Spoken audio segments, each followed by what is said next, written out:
Talo falava, o tātou talafou, o le nei tae au. Tala tau mua, ua fisosoani mai fiti whai titiri wa fitauli, o le lava vai la au Samoa. Ina wa a matana whai titia sa palayo niso vai la au taua, i le whana mai teli matotua.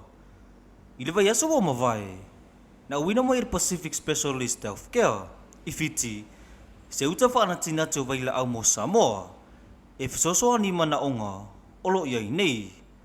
Pete o le fisosoani, e na o le afa mana onga whaana tinati le atinuu, ma lo wha moe moe, e tau no mai te sa palai vai aso lumanai.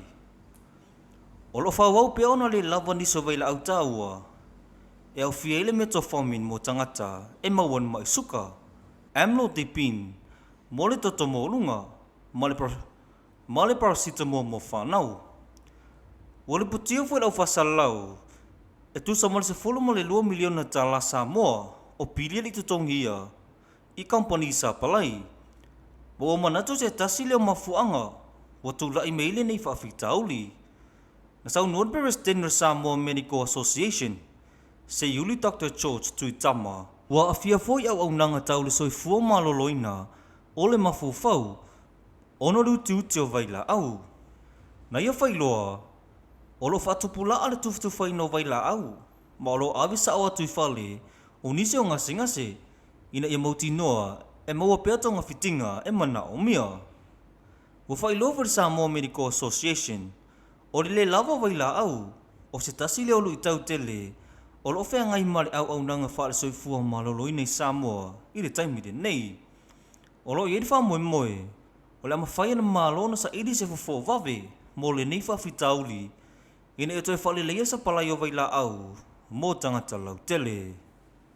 Nisi o tala, wa toi tau fier whale pui pui, mo le isi lua vai aso ni tangata se toa lua, mai le toa tolu na tu la iri mat whamis nonga le aso lua vai aso le nei. A o whawauso e so enga leo leo, ile la tau masalomia, o se so o tanga ni whalavlavi lea na tupu i Vietnam, lea na mōli enia li isa mo se toa lua. O i la tau a James atua, na Kita Charles, ma Fred Papalii, wa mōli na tau ni solitu la fono ese, e au fia di fasi se ino leo leo, ma whainga whaala atua. O lo ofisa o tai umad company unali rentals, wa mōli a James atua, ili fasi se ino leo leo, ma whainga whaala atua. O na Kita Charles, wa mōli a whainga whaala atua, a o Fred Papalii, wa mōli a fasi se ino leo leo, ma Fred Papalii, i de whare pui mo le isi lua vai aso. Wa whamonia leo leo, sa tau fia atua ma Charles, ili aso luas fumalvalo me, a o tama whai e tu uole atunuu.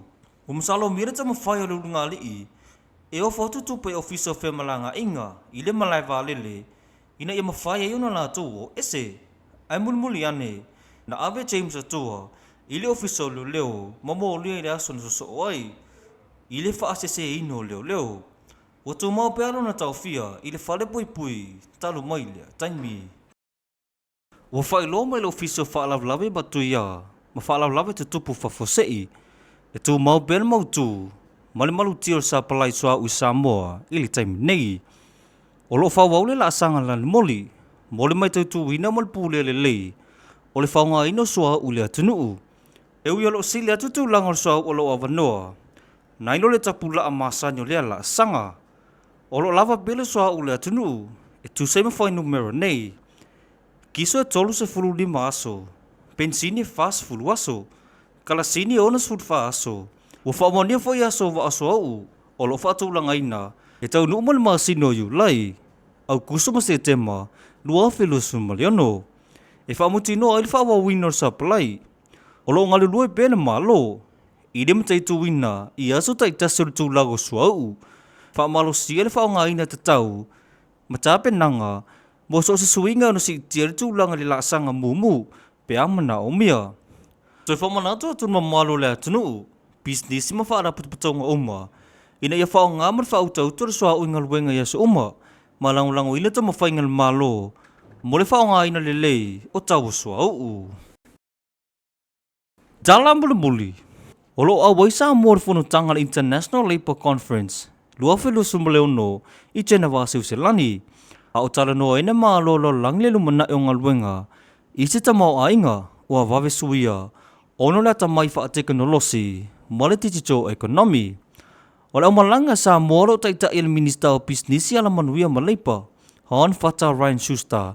Fata si menam paso Samoa, misto le foa, nela pepe levi. Olo away fo ili Samoa Chamber of Commerce and Industry. E fai masuil vainga tuma oti. Olo talano inad funutanga mata uputitele. E payol AI, platform economy. Swingo market yung alwenga. Marifa malosio wanu tutusa. Motang ata faingar wenga lo langia toa. Mo failo sa moro na finangalo. Ina ia mauti noele tu uale leo Pasifika. Ina itala noanga fa avao malo. Ina nei for tanga. Na fa mamafa ia Samoa. Le muna umia ole lang lango mo pisnisi. Mafa alapu tu patongal Pasifika. Ina ia mafaino tali atu suinga wawengal wenga. Malu itawar tamau ainga. O tātou talafona ole nei tai au. O manu ia le aso.